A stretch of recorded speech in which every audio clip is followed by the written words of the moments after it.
మీకు rain lily అని 2 weeks కింద ఒక వీడియో పెట్టానండి. ఎల్లో కలర్ పూలు పూసినాయి కదా, ఆ పువ్వు కొయ్యకుండా ఉంటే ఇలా సీడ్ వచ్చిద్దని చెప్పాను కదండి. ఇది సీడు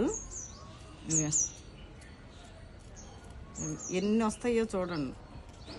సీడ్ కొయ్యకుండా ఉంటే పువ్వు ఇవి వేసుకున్నాం అనుకోండి, మరలా లిల్లీ మొక్కలు వచ్చేస్తాయి. ఫస్ట్ ఇలా వచ్చిద్దండి లిల్లీ పువ్వు ఎండిపోయినాక.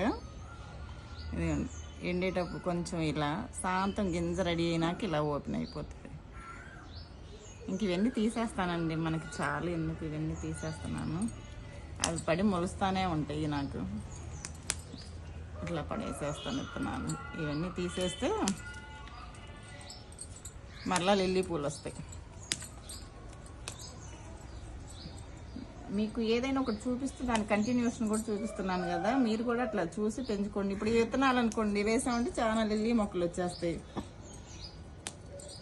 కాకపోతే నాకు అవసరం లేదు, ఎవరిని అడిగిద్దాం కొన్ని తీసి. ఎన్ని వచ్చినాయో చూడండి.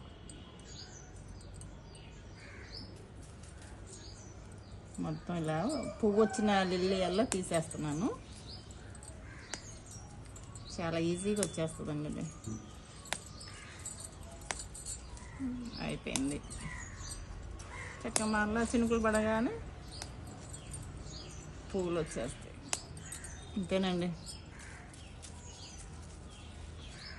వీటిని ఇట్లా కొంచెం నేలలో కొన్నిట్లా జల్లానికి అయ్యో మొలుస్తూ ఉంటాయి. వీటికి ఏం పెద్ద మనం ఇది చేయాల్సిన అవసరం లేదండి. కాకపోతే మొక్కలు లేని వాళ్ళకి అడిగితే ఉంటుందని తీస్తున్నాను ఈ సీడ్. కానీ